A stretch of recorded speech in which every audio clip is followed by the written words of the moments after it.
Good morning. This is Felicity Green with the third of Series 1.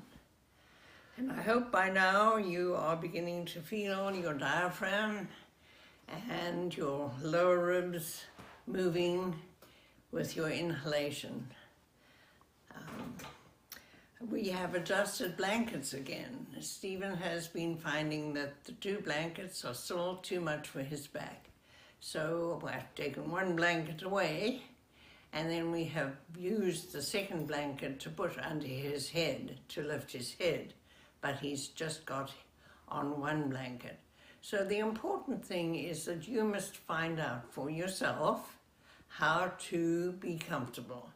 So we started off with 2 blankets level, then we had 2 blankets set up for a man with the bigger space between the pelvis and the ribs, and now we're down to 1 blanket.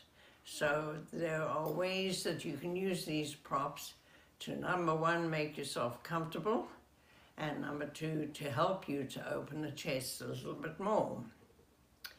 So this is for each person, pranayama is individual. The length of your inhalation and exhalation are what your normal thing is at the moment, and it's for each person to moderate themselves.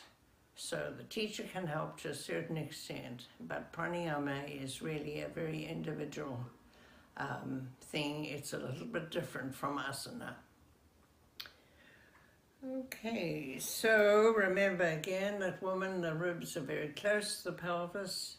So the first blanket that we did was more for women, the first blanket folding, and the second blanket folding was probably more for most men, and the third blanket folding is for men who have a flat back and feel uncomfortable when you have a curve there. So pranayama is not only for your physical body. It is the physical body's movement and the expansion of the chest that creates the prana, the life force. But it's also for your mind. So as much as you possibly can, you want your mind to take a total focus on the inhalation at this stage. Exhalation, not so much.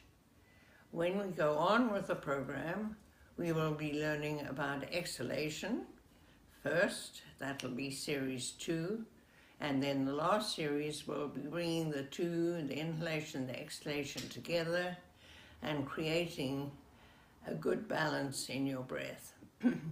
So I do hope that you've enjoyed this, and even if you're not going to go on with the program, I would like some feedback from you.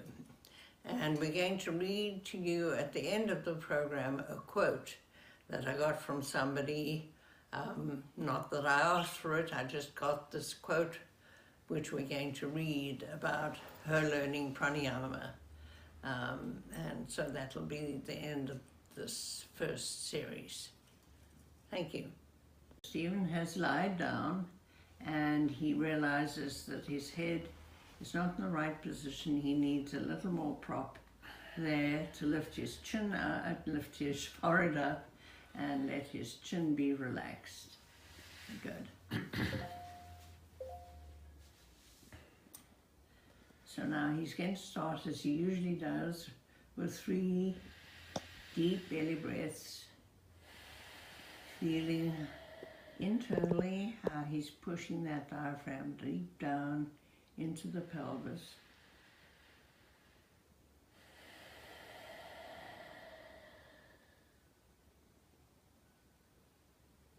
And the ribs are really not expanding much. Now he's going to change. Feel those lower ribs squeeze and make the ribs start the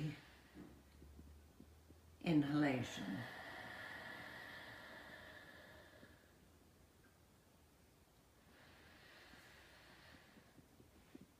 So he's curled his fingers around those lower ribs a little bit so you can feel them.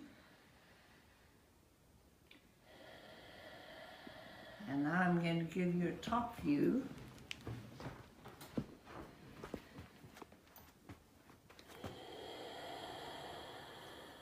So you can see the lateral movement there of the ribs at the beginning of the inhalation and their relaxation, how they move together on the exhalation.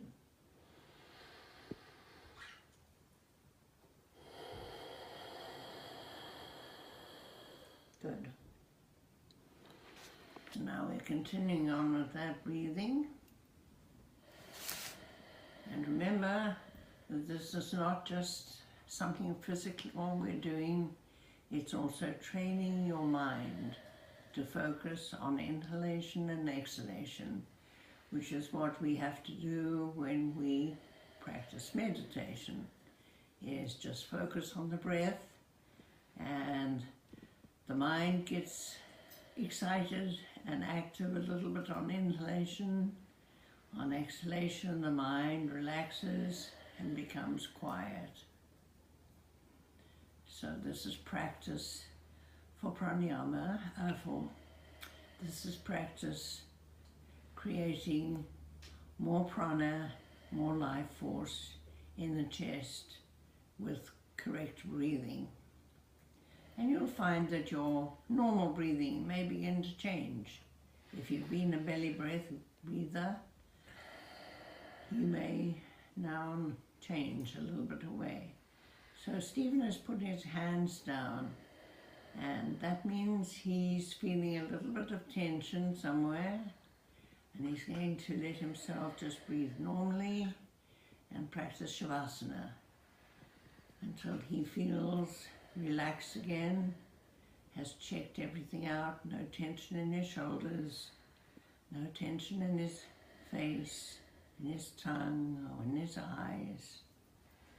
And when he feels relaxed again, then he's going to bring his hands up and feel those ribs once again. So thank you very much. This is the last video on Series 1.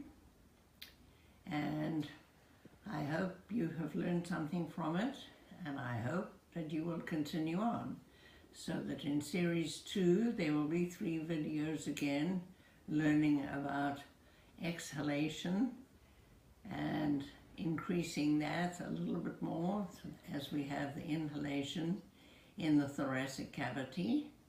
Remember the pictures with a fully relaxed diaphragm, how it's high up in your rib cage.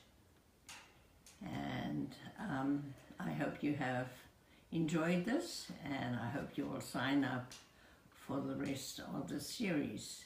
This was from Rosa Lopez Santana, and I think she has a studio called Yoga Rosa, and she said, for those of you enjoying my pranayama class at Yoga Rosa, so she's teaching pranayama, I started my practice with a cassette tape guided by Felicity Green many moons ago. Well, if you think of when cassette tapes were being used, it was many, many moons ago, because since then I did a CD and now I'm doing videos. So she says, I have a pranayama practice because of the seed she planted. If you are intimidated or confused by pranayama, this is truly a gift. Thank you. And so that's one of these nice little feedbacks I get sometimes from people, which tell me that I have helped them, and that's what I want to do. Namaste.